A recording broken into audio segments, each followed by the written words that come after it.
I'm annoyed. So this is things I can't stand about myself. Anyway, so I'm still here at the church. I'm still cleaning. And a thought came to me, of course, and I was like, I have to get this down some way, somehow, but I'm not going to write it down. As a woman, I don't mind looking good for my man. I don't mind looking good for you if you're my man, because I already do that for myself. So therefore, it's no problem for me to put forth that same effort to look good for you. But one thing I will not do is be your trophy wife. The thing that you worked so hard to get just to display, put me up on a shelf somewhere, display me for everyone who knows you and happens to come into your presence, but yet in your mind, there's nothing left to do to earn me, to keep me, to take care of me, to treasure me.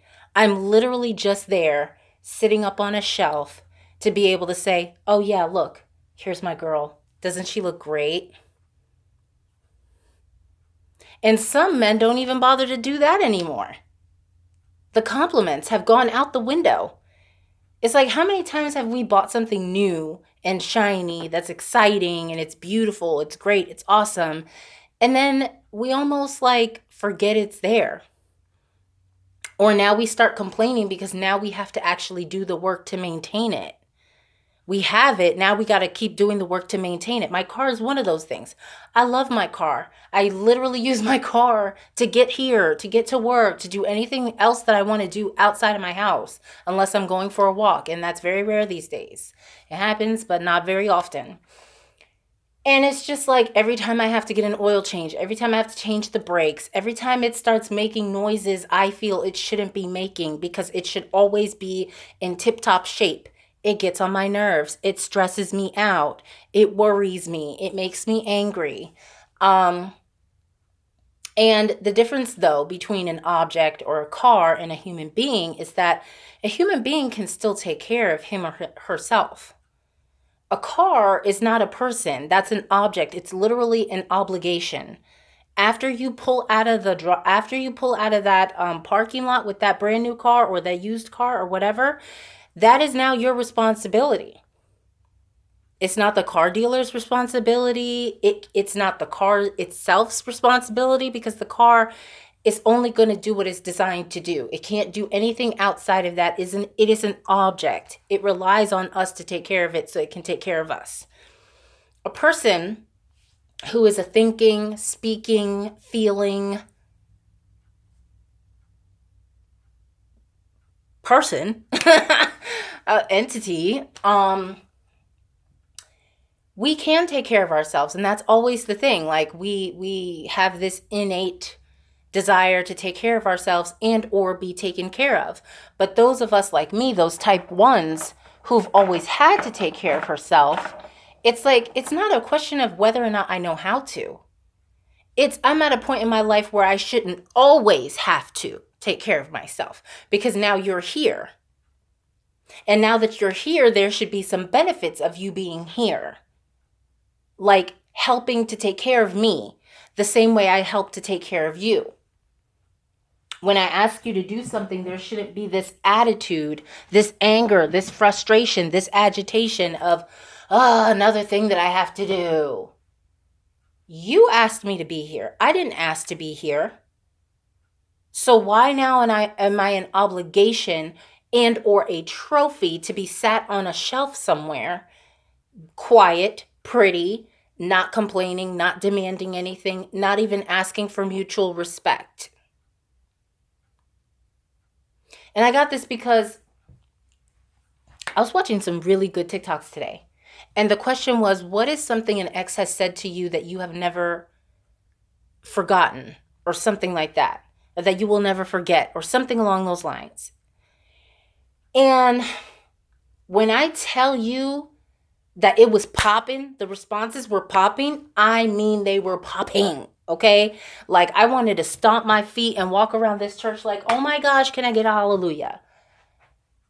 They were profound. They were correct. They were relatable. Like I would waste time trying to explain to you all of the types of responses that people gave. This one that really, really bothered me, and a lot of them did, but this one really bothered me. The woman was 8 months pregnant. Her husband comes into the bedroom. Okay, let me not skip. The woman is 8 months pregnant. She's tired because she's pregnant, and she's probably still working on top of that. Okay, so unlike the man, now she has this extra burden to grow and to be depleted little by little by this human being that is growing inside of her body. Okay, so she needs rest. She's tired. She goes to lay down. She's minding her business, as she should. This man comes in the room, gets in the bed with her, and proceeds to try to have sex with her, okay? She said no 8 times. She remembers specifically 8 times, which tells me that this is not the first time he's disrespected her. When you feel the need to put your foot down, and not only that, but keep a record of how many times you had to put your foot down consecutively with one episode, with one situation, that tells me that he's overstepped and disrespected you in other aspects of your relationship as well. Thinking that he could place his desires above your own as the head of the house, as the man of the relationship, and you, the woman, the subservient being, the lesser vessel, the weaker vessel, you should just go along with it. That tells me a lot. In that one instance, that just tells me so much. But what do I know? She only shared about this one thing, right? She noticed, she actually took the time to iterate the fact that she had said no 8 times. To where the man continues to try to have sex with her.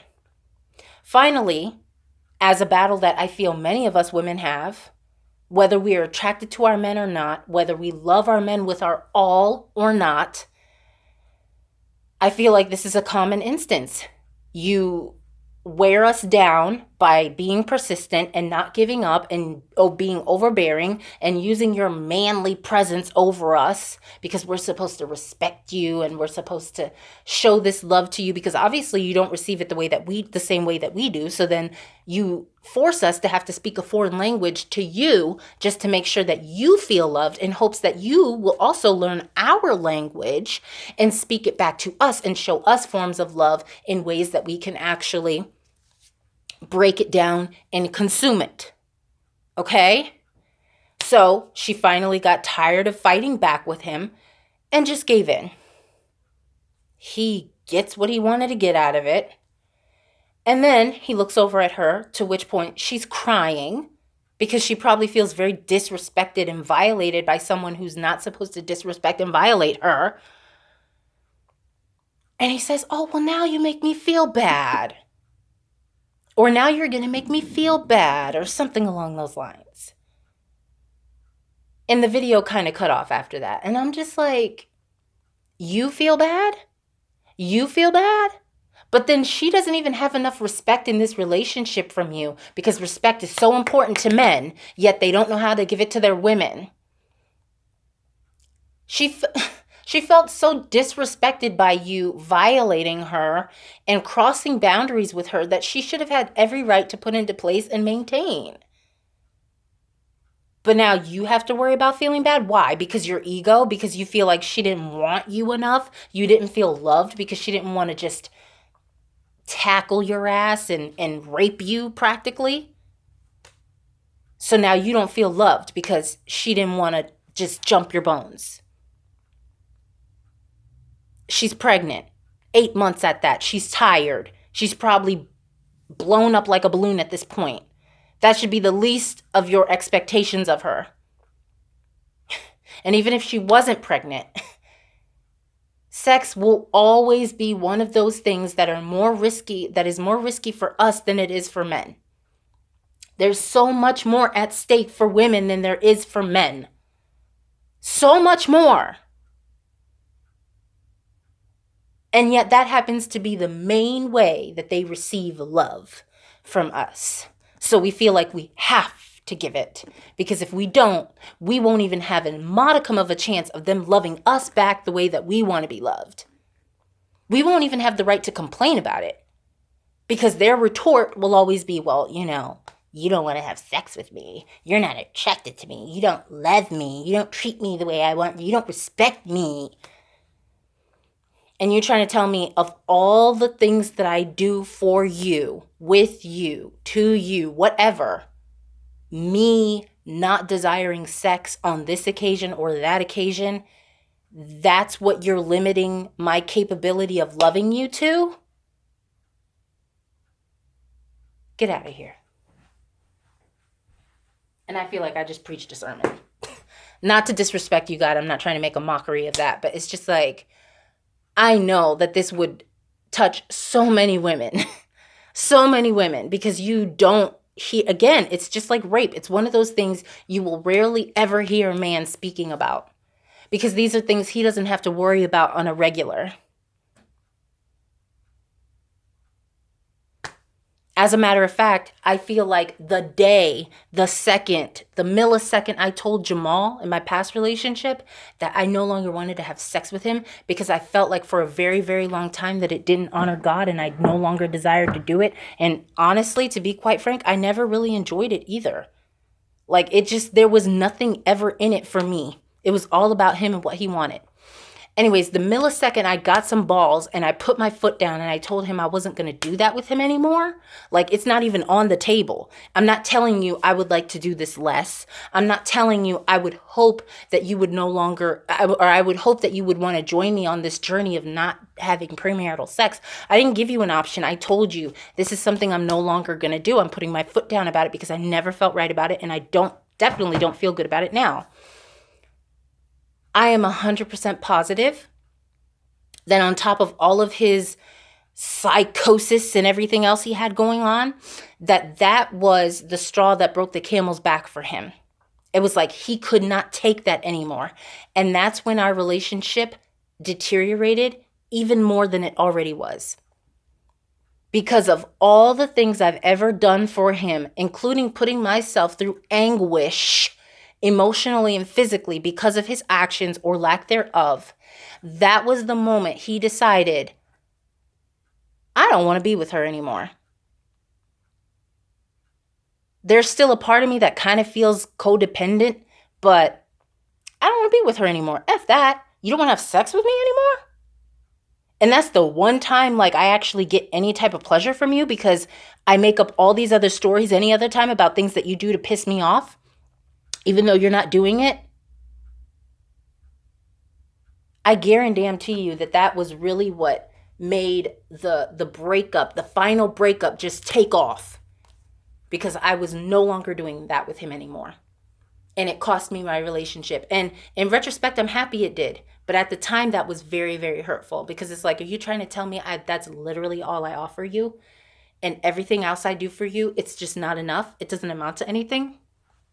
But anyways, it's almost 6 and I need to get the heck up out of here. So I'm going to go. Thank you for listening to me. Bye.